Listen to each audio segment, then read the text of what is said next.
Let me turn to Emir. Picking up on this question of the state being absent, another finding in the report is that traditional authority is respected more than modern political authority. You've occupied positions in both worlds. How do you see traditional authority and the state working together? Are there things that the state are doing now that could help or that are undermining the additional reach that traditional authority could have in reaching young people and populations that are marginalized? Yeah, thank you, Jenda. Now, traditional rulers like me find themselves in a very difficult position. On the one hand, politicians are very happy for you to go and fight fires, okay, tell people to keep the peace, preach to people, condemn violence. On the other, you're not allowed to criticize root causes that may come from the failings of politicians. So it's fine to say to a rural villager, you should send your daughter to school. But it's not fine to say to the governor, why haven't you built a school?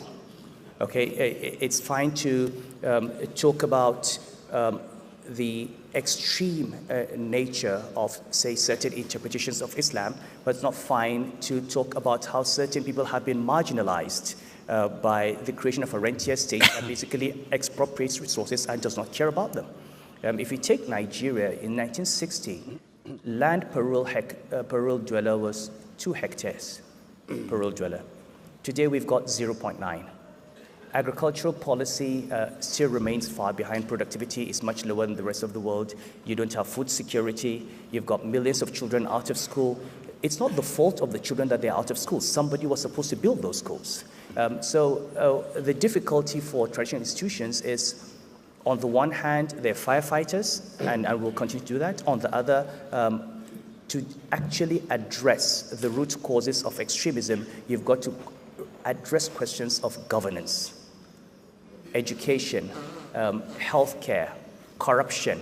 And to do that is now political. And so that's the difficulty, I think. If you take the UNDP OHDI poverty index in 2015, poverty levels in Nigeria, 46%. 46% doesn't look too bad compared to other countries. However, if you break these numbers down, in the southwest of Nigeria, 80% are living above the poverty line. In the northwest, 80% are living below the poverty line. And suddenly it becomes 2 different countries.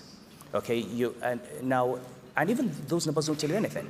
As governor of Central Bank, I looked at numbers that said people are living on less than $2 a day.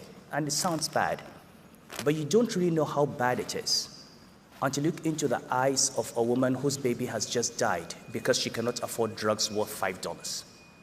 Then you know what living on less than $2 a day means. You look at demographic numbers and demographic explosion, and you don't understand where they're coming from until you come to a society where a poor man who earns nothing has decided to marry 4 wives and have 25 children, and he cannot take care of them.